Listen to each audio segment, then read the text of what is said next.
Breaking news చూస్తున్నాం. సంస్కరణలతో భారత్ కీలక ఆర్థిక శక్తిగా అవతరించగా ఆంధ్రప్రదేశ్ కీలక చోదక శక్తిగా ఎదుగుతుందని ఏపీ సీఎం చంద్రబాబు అన్నారు.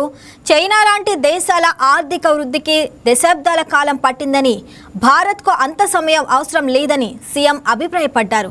ప్రధాని మోదీ ఆధునిక ఆలోచనలు, సంస్కరణలతో భారత్ను అద్భుతమైన వేగంతో అభివృద్ధి చేస్తున్నామని అన్నారు.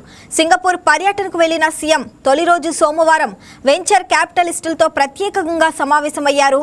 మెడికల్ టెక్నాలజీ సహా ఆధునిక పరికరాల తయారీలో భారత్ ఇప్పుడు అగ్రస్థానంలో ఉందన్న సీఎం చంద్రబాబు, వివిధ రకాల ఎలక్ట్రానిక్స్ పరికరాలు ఇప్పుడు భారత్ నుంచి ఎగుమతి అవుతున్నాయని అన్నారు.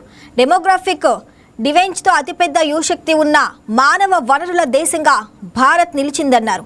భారత్ తయారీ రంగంలో ఆంధ్రప్రదేశ్ కీలక పాత్ర పోషిస్తుందన్న సీఎం చంద్రబాబు, ఆంధ్రప్రదేశ్లో 5వ జనరేషన్ ఫైటర్ జెట్లు సహా వివిధ రక్షణ రంగ ఉత్పత్తులు తయారు చేసేలా ప్రాజెక్టులు ఏర్పాటు అవుతున్నాయని సీఎం తెలిపారు. మెడికల్ టెక్నాలజీ, ఇతర ఆధునిక పరికరాల తయారీలో భారత్ అగ్రస్థానంలో ఉందన్నారు. తయారీ రంగాన్ని ప్రోత్సహించేలా ఆంధ్రప్రదేశ్లో వన్ ఫ్యామిలీ వన్ ఎంటర్ప్రెన్యూర్ అనే విధానాన్ని అనుసరిస్తున్నామని సీఎం తెలిపారు.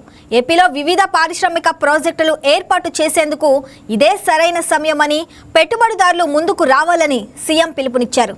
అత్యుత్తమ ఆవిష్కరణలన్నీ ప్రోత్సహించేందుకు వెంచర్ క్యాపిటలిస్టులు ముందుకు రావాలని కోరుతున్నానని సీఎం అన్నారు. ఈ సమావేశానికి ఆరిజిన్ వెంచర్స్, ఆటోమెనిక్స్, ఎవెల్ 8 వెంచర్స్, ఆప్టిమమ్ సొల్యూషన్స్, ఫోనా క్యాపిటల్, జింగల్ వెంచర్స్ తదితర వెంచర్ క్యాపిటల్ సంస్థల ప్రతినిధులు హాజరయ్యారు.